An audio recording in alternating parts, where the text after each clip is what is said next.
Pues como dice el título, ¿cómo podemos nosotros llegar a tener un reavivamiento y una reforma sin llegar a ser fariseo? ¿Está listo Moisés acá? ¿Moisés? ¿Ya estamos listos aquí? No se preocupe. Bueno, la tecnología a veces nos falla, pero no importa. Lo importante es siempre echar hacia adelante en todo el sentido de la palabra. Deben producirse un reavivamiento y una reforma, pero bajo el ministerio del Espíritu Santo. ¿Bajo el ministerio de quién? Del Espíritu Santo. El reavivamiento y la reforma son dos cosas diferentes. ¿Son como? Dos cosas diferentes. El reavivamiento significa una renovación de la vida espiritual, un avivamiento de las facultades de la mente y el corazón, una resurrección de la muerte espiritual. Es decir, si después que yo conocí a Cristo y me bauticé para la gloria de Dios, ustedes saben, cuando uno tiene el primer amor, comienza a hacer obra misionera, va allí, va aquí, no quiero ofender a Dios en nada, pero luego, con el asunto de la costumbre y la vicisitud de la vida, uno como que se va a ir perdiendo esa costumbre. Entonces aquí se nos pide que tenemos que reavivir esas cosas que antes hacíamos buenas, pero que las dejamos de hacer. Predicar es bueno o es malo, pero si dejamos de predicar, ¿qué tenemos que hacer? Reavivir esa forma de ¿qué? De predicación. Si antes hacíamos obra de bien y ahora no le estamos haciendo, ¿qué quiere el Señor ahora?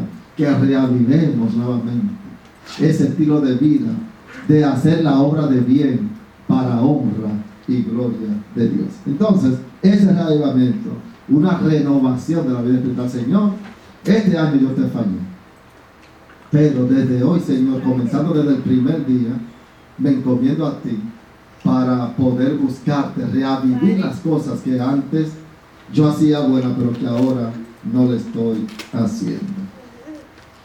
Y por eso es que significa una renovación de la muerte espiritual.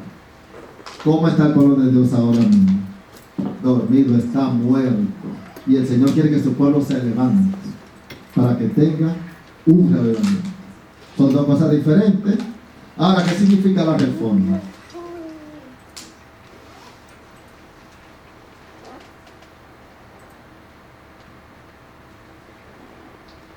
La reforma entonces tiene otra definición. Significa una reorganización. ¿Qué significa? Repitan, una reorganización.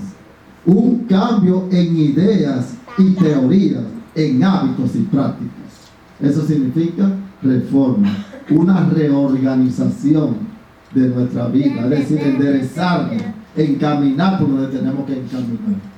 Eso significa la reforma. También la reforma no produce el buen fruto de justicia a menos que esté conectada con el reavivamiento del Espíritu. Es decir, tiene que ir, usted no puede tener reforma si no hay reavivamiento. Son dos palabras que aunque tienen definiciones diferentes, pero van entrelazadas, van unidas, porque la una no puede ayudar a la otra. El reavivamiento y la reforma han de hacer su obra designada, y al hacerlo deben fusionarse las dos.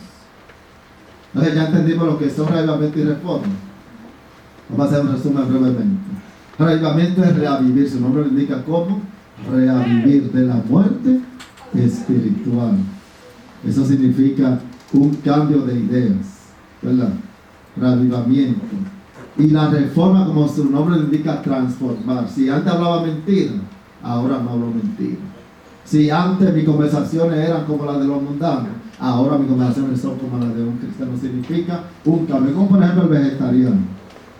Cuando una persona se va a hacer vegetariano, no puede dejar las cosas así. Tiene que ir haciendo cambio. Bueno, antes yo bebía leche animal, que la leche animal lo que produce es calcio en los huesos, en vez de dar, produce descalcificación en los huesos, porque nosotros desde Desde niños, se nos enseñó que hay que beber leche, pero un niño no va a deber tomar leche por lo menos 2 años. Después al niño hay que enseñarle que debe de tomar el calcio por medio de la fruta, los vegetales y todo eso. Pero los mayores nosotros queremos siempre querer ser hijos de vaca. Porque queremos estar tomando leche toda la vida como si la vaca fuera nuestra mamá.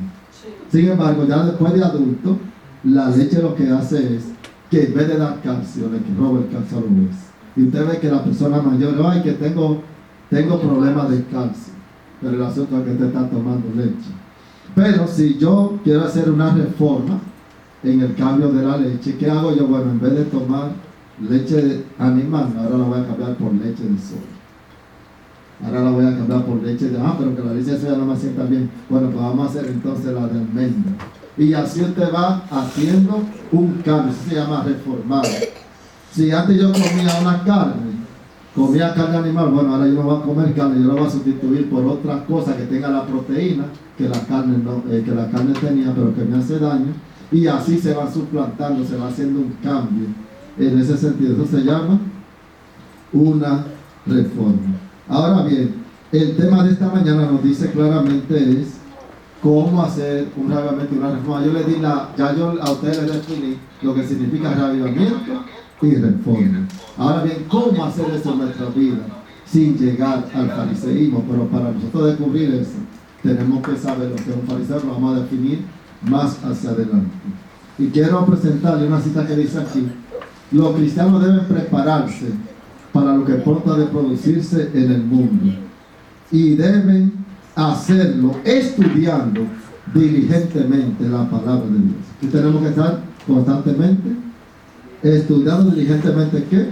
La palabra de Dios. Y no solamente estudiarla, sino esforzándonos en conformar nuestras vidas con lo que dice la palabra de Dios.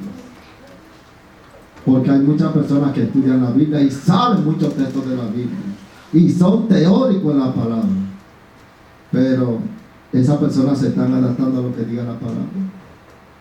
Entonces el asunto es que debe ser algo doble, ¿verdad? Debemos de estudiarla y al mismo tiempo conformar nuestra vida. Wow, mira, yo no sabía que la Biblia decía eso. Pero mira, ahora yo tengo que cambiar esa situación. Yo no sabía eso. Wow, pero mira, yo no sabía que se podía comer cosas inmundas. Oye, pero ahora yo tengo que cambiar eso, no puedo seguir comiendo cosas inmundas. Wow, pero yo no sabía, oye, que nuestro cuerpo es templo del Espíritu Santo y que yo no puedo maltratar el cuerpo. Pero descubrí entonces que el café tiene cafeína y que afecta el sistema nervioso. No, espérate, yo quiero cuidar mi cuerpo, tengo que dejar eso.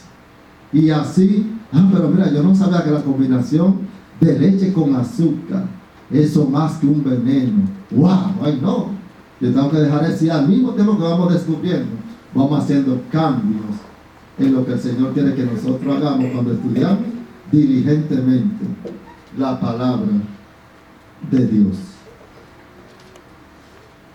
Y miren lo que sigue diciendo: los tremendos y eternos resultados que están en juego exigen de nosotros algo más que una religión imaginaria de palabras y formas que mantenga la verdad en el atrio exterior. Dios pide un reavivamiento y una reforma. Las palabras de la Biblia y de la Biblia sola deben oírse desde los púlpitos. ¿Dónde deben de oírse? Desde los púlpitos. Pero la Biblia ha sido despojada de su poder y el resultado se ve en la reducción del tono de la vida espiritual que hay hoy en el llamado pueblo de Dios. En muchos sermones que se pronuncian hoy, no hay manifestación divina que despierte la conciencia y comunique vida al alma. Los creyentes no pueden decir: no ardía nuestro corazón en nosotros mientras nos hablaba en el camino y cuando nos abría las escrituras, como le dijeron los discípulos de Maús a Jesús, según el Lucas 24:32. No podemos decir esa palabra. No ardía en nosotros la palabra de Dios, decían los discípulos de Maús. No podemos ahora decir eso. Si la estudiamos, y como dice la hermana, ¿verdad?, si conformamos nuestra vida con los preceptos. Son muchos los que están clamando en pos del Dios viviente y anhelando la presencia divina, permítase la palabra de Dios que abra el corazón, y que aquellos a quienes solo se le habló de tradiciones, teorías y máximas humanas, oigan la voz de aquel que puede renovar el alma para la vida eterna. ¿Dónde que escuchamos ¿Dónde escuchamos la voz de Dios? En sus palabras. Hay personas que dicen, no, cuando Dios baje del cielo y me diga tal cosa, entonces yo voy a hacer mi cambio. Ya la palabra dice los cambios que tenemos que hacer. Y si estamos estudiando la Biblia nos dice lo que tenemos que hacer. Hay que conformar nuestra vida con lo que diga la palabra de Dios. El fariseísmo es un rasgo distintivo de la naturaleza humana. En el libro de Mateo 23, 29 al 32, yo quiero que por favor abramos nuestra Biblia. En el libro de Mateo 23, 29 al 32. Vamos a leerlo. Libro de Mateo, voy a poner la muestra. Mateo 23, 29 al 32. Vamos a ver qué dice la palabra de Dios. Para que ustedes vean, señores, la fuerte palabra que dijo Jesús acerca de los escribas y de los fariseos. Mateo 23, 29 hasta 32.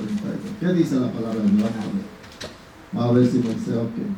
Ay de vosotros, escribas y fariseos hipócritas, porque edificáis los sepulcros de los profetas y adornáis los monumentos de los justos. ¿Y qué sigue diciendo? Y decís, si hubiéramos vivido en los días de nuestros padres, no hubiéramos sido cómplices en la sangre de los profetas. Así que dais testimonio contra vosotros mismos de que sois hijos de aquellos que mataron a los profetas. Y sigue diciendo en la última parte, nosotros también llevar la medida de nuestros padres. ¿Por qué el Señor tuvo que hablarle así tan fuerte a los escribas y a los fariseos? Naturalmente, hermanos, todos somos fariseos. ¿Ven ustedes eso? Naturalmente, hermana y hermanos, todos somos como fariseos. Sin embargo, el espíritu del fariseísmo se hace más evidente cuando poseemos investidura eclesiástica, pero estamos desprovistos de la mente de Cristo. A veces, no, yo tengo una investidura eclesiástica, soy primer anciano, soy pastor, soy esto, soy lo otro, y entonces tenemos un poder, y eso es peligroso cuando usted tiene poder desprovisto de la mente de Cristo. Eso es peligroso. Mejor le fuera nunca haber tomado un cargo mientras estemos desprovistos de la mente de Cristo. En el campo religioso existe una gran similitud entre el fariseo y el laodicense. Ambos grupos poseen orgullo intelectual y espiritual, fruto de la ceguera y el autoengaño. ¿Qué dice el mensaje que estaba diciendo en Apocalipsis 3, 17 en adelante? Dice, porque tú dices yo soy rico y me he enriquecido y no sabes de qué cosas tú tienes necesidad, pero no sabes que tú eres un pobre, desventurado, ciego, miserable, desnudo. Por tanto, te digo que te vistas de vestidura blanca para que no se descubra la vergüenza de tu desnudez y oje tus ojos con colirios para que puedas ver. Ambos grupos se parecen, los fariseos y los laodicenses.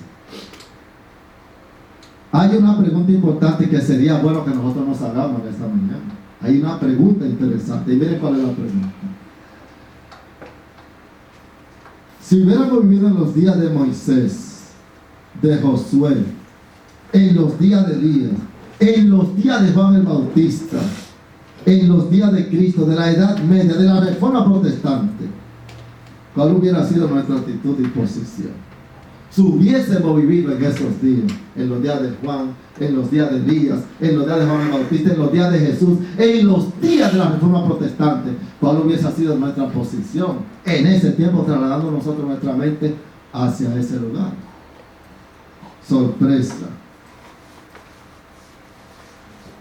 Creo que nuestra actitud del presente revela lo que hubiéramos vivido en el futuro, en otra época. La actitud nuestra del presente era la misma actitud que se iba a presentar si hubiésemos vivido en aquellas épocas. Los escribas y fariseos decían,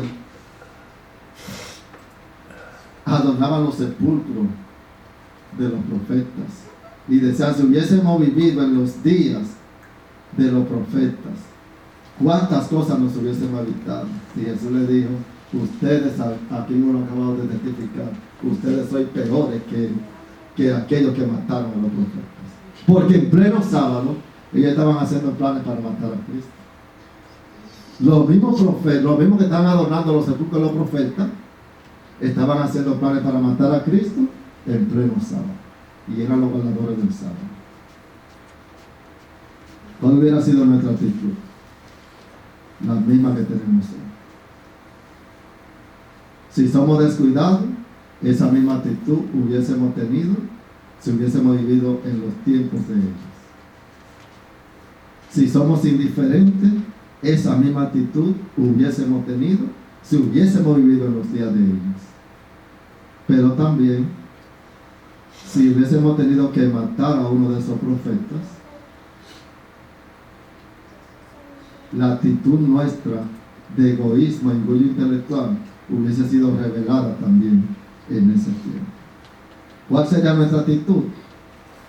La misma actitud que poseemos hoy día. La naturaleza humana no cambia con información, sino con nuevo nacimiento. ¿No cambia con qué? Nosotros podemos tener todo lo que diga la información de la Biblia, pero si no hay un nuevo nacimiento, no somos nada. Por tales razones Jesús, en sus ayes sobre los fariseos, les reprochó lo siguiente, que fue lo que leímos. Ay de vosotros, escribas y fariseos hipócritas, porque edificáis los sepulcros de los profetas y adornáis los monumentos de los justos, y decís, si hubiésemos vivido en los días de nuestros padres, no hubiéramos sido sus cómplices en la sangre de los profetas. Vosotros también llenad la medida de vuestros padres. Eso decían ellos. Si hubiésemos vivido en los días de los fariseos, si hubiésemos vivido en los días de ellos, y Jesús entonces le dijo, ustedes hubiesen sido lo que son hoy en la actualidad. Me pregunto, ¿qué hubiese sido de yo de haber vivido en los días de Cristo? ¿Discípulo o opositor? Si hubiésemos vivido en los días de Cristo, ¿qué hubiésemos sido nosotros? ¿Hubiéramos sido discípulos o hubiésemos sido opositores? Porque dependiendo como tú estás reaccionando en estos últimos días, esa era la actitud que íbamos a tomar en los días de Cristo. Dice la sierva del Señor que nosotros, cuando cometemos un acto pecaminoso después de haber conocido la verdad de Dios, dice que estamos crucificando a Cristo nuevamente. Y todavía Él siente los clavos cada vez que yo caigo. Se le escucha a la gente gritando, crucifíquenme cuando yo caigo. Le estoy causando pesar. Entonces sé que tengo que cambiar. No puedo confesar que estoy hiriendo. Cuando nosotros estamos desobedeciendo lo que dice Dios, estamos allá junto con el verdugo dándole los latigazos a Jesús. Estamos allá poniéndole la corona de espinas a Jesús en sus sienes. Estamos allá clavándolo en la cruz. Siempre que nosotros nos hemos apartado de la cena del Señor cuando desobedecemos. ¿Qué hubiera sido de haber vivido durante la Reforma Protestante? ¿Perseguidor o perseguido? ¿Hereje o inquisidor? ¿Qué hubiera sido de nosotros si hubiésemos vivido en los tiempos de la Reforma? Esa es una pregunta para meditar. Si Jesús apareciera hoy, como lo hizo hace casi 2000 años atrás, en medio de su pueblo, ¿qué haríamos con él? Le diríamos, como dicen algunas personas, no, Jesús lo mataron en aquella oportunidad, y si Él viene con la tecnología como estamos ahora avanzados, con tanta tecnología, tantos camiones, ni se atreve a acercarse a la tierra. Eso dice la gente hoy día. Porque él dice la gente, se le mató aquella vez, donde no había aumento de la ciencia. ¿Qué será ahora que tenemos aumento de la ciencia? Es lo que dice la gente hoy día. Ahora bien, ¿cuál sería la actitud nuestra si Jesús apareciera hoy? Es importante que entendamos que aunque se dice que los pueblos que ignoran su historia están condenados a repetirla, los judíos la repitieron a pesar de que tenían información. ¿Qué tenían los judíos? Información. ¿De qué? De lo que dijeron los profetas. ¿Y nosotros qué tenemos hoy? Mucha información. Por lo tanto, no es la información lo que nos garantiza el obrar de manera diferente, sino la regeneración por medio de la obra del Espíritu Santo. Eso es lo que nos impulsa a nosotros a obrar diferente. ¿Por medio de la obra de quién? Del Espíritu Santo. Sin la mente de Cristo no es posible sentir u obrar como Él. ¿Sin la mente de quién? 1 Corintios 2:16. ¿Quién conoció la mente del Señor? ¿Quién le instruirá? Mas nosotros tenemos la mente de Cristo. Otras versiones dicen, mas nosotros tenemos el mismo pensar de Cristo. Miren lo que dice la pluma inspirada. Sin embargo, los principios sostenidos por los fariseos han caracterizado a la humanidad en todos los siglos. ¡Wow! El espíritu del fariseísmo es el espíritu de la naturaleza humana. Y mientras el Salvador contrataba su propia espíritu y sus métodos con la de los rabinos, enseñó algo que puede aplicarse igualmente a la gente de todas las épocas. En los tiempos de Cristo, los fariseos procuraban constantemente ganar el favor del cielo para disfrutar de prosperidad y honores mundanales, que para ellos constituían la recompensa de la virtud. Al mismo tiempo, hacían alarde de sus actos de caridad para atraer la atención del público y ganar así renombre de santidad. Algunos se metían en política. Miren cómo eran los fariseos. Ellos nombraban también los sacerdotes y el sumo sacerdote. Y entonces por debajo hacían una plancha. Vamos a elegir a fulano de tal. Que ese nos conviene porque eso nos puede dar mayor recurso y nos apoya. Y hacían política por debajo. Dice el libro, el deseo de todas las gentes. Y luego, cuando no se le daba la posición, le dio lo que hacían algunos de ellos, hasta iban al asesinato, a matar, para que esa persona no ganara, sino que ganara el otro sumo sacerdote. Y ese era el llamado pueblo de Dios. ¿Se está pudiendo hacer hoy eso mismo en el llamado pueblo de Dios? Haciendo política para ganar renombre y santidad. Siento que somos naturalmente fariseos, nuestra mayor necesidad era de un nuevo nacimiento. Solamente el Espíritu Santo puede engendrar en nosotros una nueva vida en Cristo Jesús. No olvidemos, hermanos y hermanas, que lo que somos hoy es lo que hubiéramos sido nosotros y haber vivido en cualquiera de otra época. Por lo tanto, seamos hoy lo que por su gracia Dios desea que seamos. ¿Y qué quiere Dios de nosotros en el día de hoy? Un nuevo corazón. ¿Y qué va a pasar si tenemos un nuevo corazón? Nuestra vida va a comenzar a cambiar. No tenemos que llegar a ser fariseos. Por eso fue que el título de hoy, ¿cómo tener avivamiento y reforma sin llegar a ser fariseos? Porque los fariseos dicen que hay que hacer avivamiento y reforma. Ustedes lo sabían eso.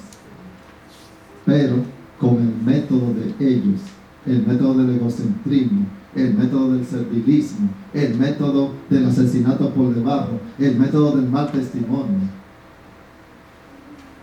Pero sin embargo, la Biblia es clara al darnos el tópico de cómo nosotros podemos tener un reavivamiento y una reforma de la verdadera piedad primitiva. Ahora bien, ¿cuál fue la lectura bíblica de esta mañana? Segunda de Crónicas 7:14. Vamos a leerlo nuevamente. Segunda de Crónicas 7:14. Ahí está, hermano, el kit, el tema central de esta mañana. Y con esta cita nosotros, entonces terminamos el tema de hoy. Segunda de Crónicas 7:14. ¿Qué dice ahí la palabra de Dios? Si se encontrare mi pueblo sobre el cual mi nombre es invocado, y el hombre invocare mi rostro, y se convirtieren de sus malos caminos, entonces yo oiré desde los cielos y perdonaré sus pecados y sanaré sus heridas. Si se humillare mi pueblo, en el cual mi nombre es, invocado. y oraren, y se apartaren de qué, vean lo que dice, y oraren, y qué más después de orar, y se apartaren de qué, porque no solamente orar, de sus malos caminos. no solamente orar, es apartarse del mal camino. Entonces, yo iré desde los cielos, perdonaré sus pecados y sanaré su su tierra. Ahí está, Señor, el kit de la cena. Segunda de Crónicas 7:14. La humillación. ¿Cuál es el peor enemigo que nosotros tenemos? el yo. El enemigo somos nosotros mismos. Y ese enemigo lo que el Señor quiere que crucifiquemos para su honra y su gloria. Si no crucificamos el yo, señores, no estamos haciendo absolutamente nada. Ese es el enemigo nuestro. Ayer discutía con alguien ahí, o analizaba con alguien, ahí por Facebook, que él decía que hay cizaña y trigo, y que debe de identificarse quién es la cizaña y quién es el trigo. Señor, ¿quién le ha dado la facultad a usted para decir quién es el trigo y quién es cizaña? Usted no es humano. Si el mismo Jesús dijo que el trigo y la cizaña crecerán juntos. Yo no tengo la facultad humanamente para decir, aunque yo vea una persona perdida por ahí, quizá tomando mujeres, quizá bebiendo ron, quizá en drogadicción, yo no puedo señalar ni siquiera que la persona es cizaña, porque yo no tengo, el Señor no me ha dado esa potestad. El Señor lo que me manda es ayudar al ser humano. Y cuando yo señalo de que alguien es trigo y es cizaña, digo lo que yo estoy diciendo con esto, que ya yo sí estoy apartado, así yo sí estoy bien. Yo soy el trigo, y como yo soy el trigo, entonces yo tengo la autoridad de decir quién es trigo y quién es cizaña. No. La Biblia dice, deja que crezcan juntos. En el final de la siega, la sierva del Señor me dijo como que compara el final de la siega. Llegan pruebas primero, pero cuando llegue entonces la ley dominical, que es la prueba final, entonces ahí se va a identificar de manera clara, usted lo va a ver. Y vamos a estar nosotros en uno de esos dos grupos, si estamos vivos cuando llegue eso. Vamos a estar en uno de esos dos grupos, o trigo o cizaña, porque se va a ver al final de qué, de la siembra, lo vamos a ver. Pero ahora, Señor, nadie puede decirle a ningún ser humano, este es trigo y este es cizaña. Nosotros no tenemos esa facultad para hacer esas cosas. Le digo por qué decimos eso muchas veces, porque todavía hay un yo clavado en nuestra vida. Y mientras el ser humano esté señalando que aquel es y aquel no es, estamos perdidos. Solamente Dios conoce los corazones. Solamente Dios conoce por lo que está pasando cada ser humano. Y solamente Dios conoce la lucha que tiene cada ser humano en esta vida. Por lo tanto, no nos apunta a nosotros como juez. Ni siquiera es decir quién se va a salvar y quién se va a perder. El mismo Jesús señaló dos caminos. El camino ancho y el camino estrecho. Cada ser humano decide qué camino va a escoger. Pero yo no soy el que tengo esa facultad de señalar esas cosas. Hermano, yo espero que Dios nos bendiga en esta mañana. Que podamos preocuparnos con la ayuda de Dios, no tanto de tener información, sino de tener la mente de Cristo, conformar nuestra vida con los preceptos de la palabra de Dios. Para finalizar, voy a entonar un himno que es mi testimonio en esta mañana. Cuando yo tenía alrededor de 5 años de edad, un día, sábado por la tarde, mi madre dijo, me voy de la casa. Éramos 3 hembras y 3 varones. Y comenzamos a llorar, mami, por favor, no te vayas. Y comenzamos yo me acuerdo que yo mismo la agarré por la falda. Me acuerdo yo en esa edad de 5 años. Y por favor, llorando, no me voy. Mi papá y ella habían tenido problemas en esos días. Ella le había dicho a mi padre que si ella no se iba de la casa, se iba ella. Mi papá dijo, no, que yo no voy a abandonar mi casa. ¿Por qué? Porque son cosas que pasan naturalmente entre, ¿sabes? Como hablan los campesinos con la IA allá en República Dominicana. Son cosas que pasan naturalmente entre las parejas. Y mi madre como quiera tomó la actitud y se fue del hogar. Un sábado me acuerdo de ese día. Llegó mi papá ese día, nosotros ese día no habíamos comido nada. Y llegó. Y me acuerdo yo que trajo un pollo vivo. Y vino y lo mató y nos hizo un locro de pollo ese día. Y a pesar de que estábamos tristes, pues nos alegramos un poquito porque el hambre ustedes saben que no es fácil. Después mi papá duró un año sirviéndonos como padre y madre a la vez. Porque mi madre se fue de la casa, pero nosotros a pesar de todo, nunca perdimos ese cariño de madre, a pesar de lo que mi mamá hizo. Y mi padre se casó después con una señora, y esa señora tenía 2 hijos. Y esa señora ya te sabe 6 y 2, ¿cuántos son? 8 muchachos. Ahora son 8 que tienen que llevar a cabo mi papá y esa señora para criar estos muchachos. Esa señora antes era cristiana, antes era adventista, pero se había apartado de los caminos de Dios. Y ella sintió un llamado de Dios cuando se juntó con mi padre. Debo volver a los caminos de Cristo. Y me acuerdo que nos llevaba a todos nosotros, pequeñitos, 6, 7 años a la iglesia, a visitar la iglesia. Los sábados yo me acuerdo cuando se usaban era una chancletica de goma, y con esa chancletica de goma íbamos a la iglesia los sábados. Para mí era un lujo cuando me compraba una chancletica de goma de esa, ir a la iglesia los sábados por la mañana. El caso es que ella se bautizó en la iglesia adventista. Fue con mucho trabajo, mi papá no le quería dar el matrimonio, pero después él optó por darle el matrimonio. Estaba embarazada de mi hermano menor, ellos dos tuvieron un hijo en común. Y cuando ella se bautizó, sintió la renovación del Espíritu Santo. Y yo sentí el toque del Señor. Ese domingo también se bautizó. Ya yo tenía como 10 años. Dije, un día yo me voy a bautizar. Porque ya no bautizaban niños, ni que de 8 años, ni 10 años. Y cuando cumplí 13 años, yo le dije al pastor, yo me quiero bautizar.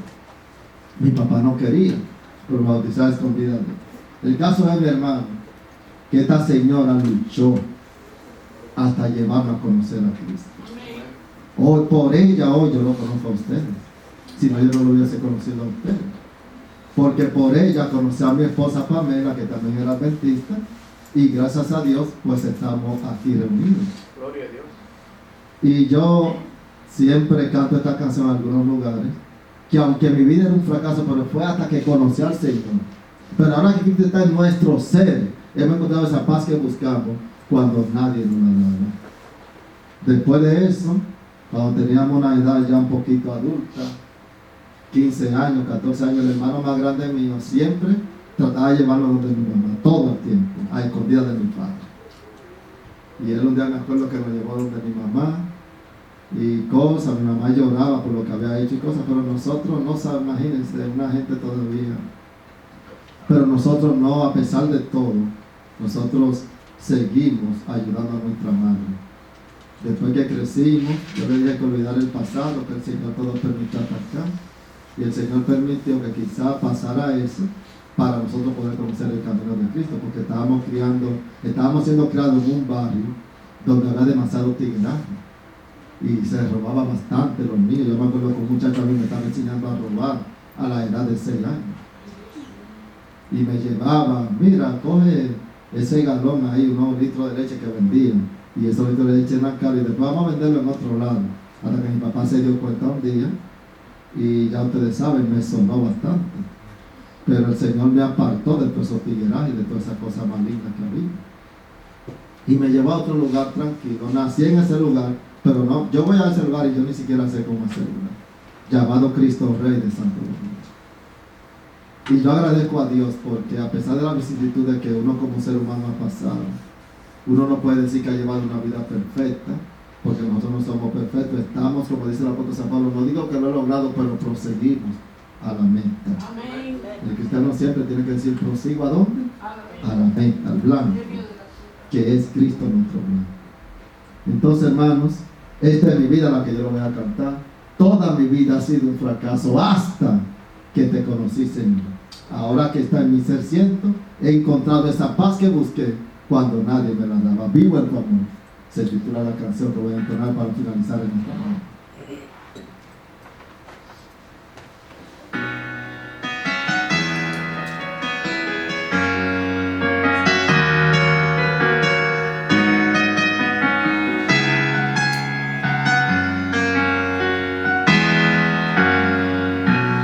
Toda mi vida ha sido un fracaso hasta que te conocí, Señor. Ahora que estás ejerciendo esa paz en cuando nadie me la da. Necesito que tu amor me guíe,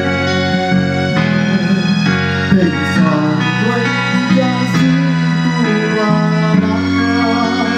Si tú estás cerca de mí, yo seguro estaré.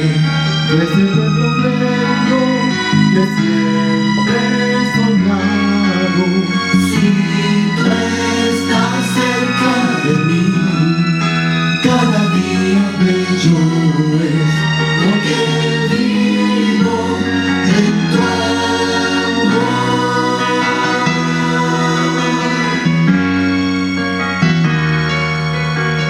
Pongan atención ahora a la segunda parte de esta estrofa.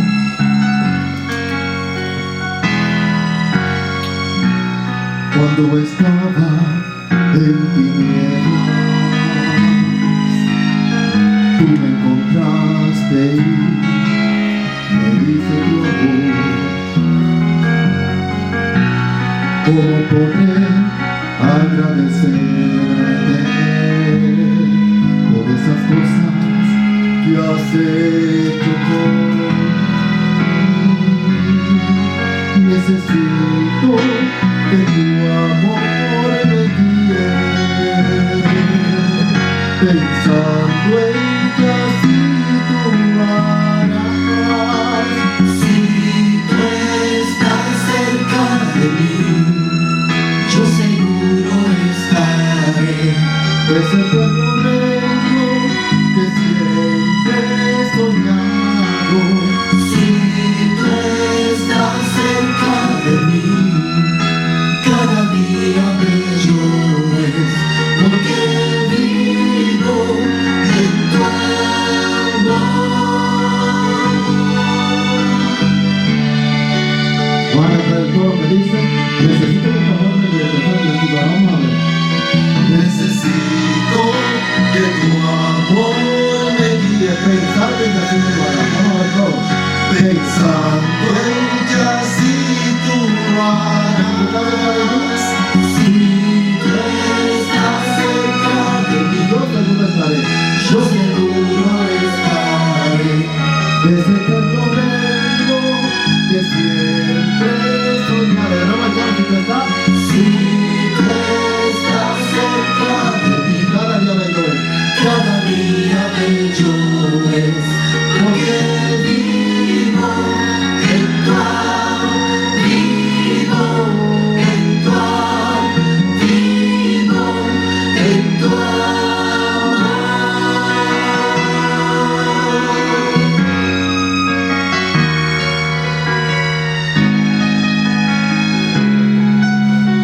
Vivo en tu amor.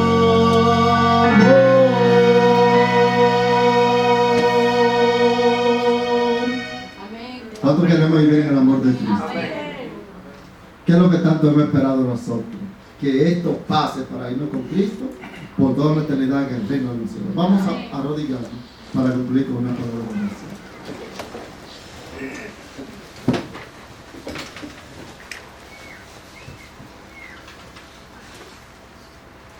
Amado Padre que estás en los cielos, glorificado, exaltado y alabado sea tu nombre desde ahora y para siempre. Aquí estamos rodeados ante tu presencia, Señor.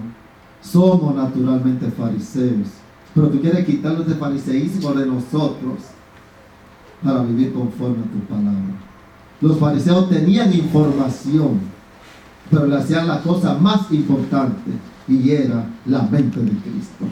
Nosotros tenemos también mucha información, pero necesitamos cada día morir al yo para tener la mente de Cristo. Amén. Ayuda, Señor, que así como estamos reunidos en esta mañana, podamos estar reunidos junto al mar de cristal, adorándote en espíritu y en verdad, porque hemos salido vencedores en esta tierra para heredar la patria celestial. Amén. Al salir de este lugar, ayúdanos a salir, pero jamás de tu presencia. Amén. Gracias por escucharnos. En el nombre de Jesús. Amén. Amén.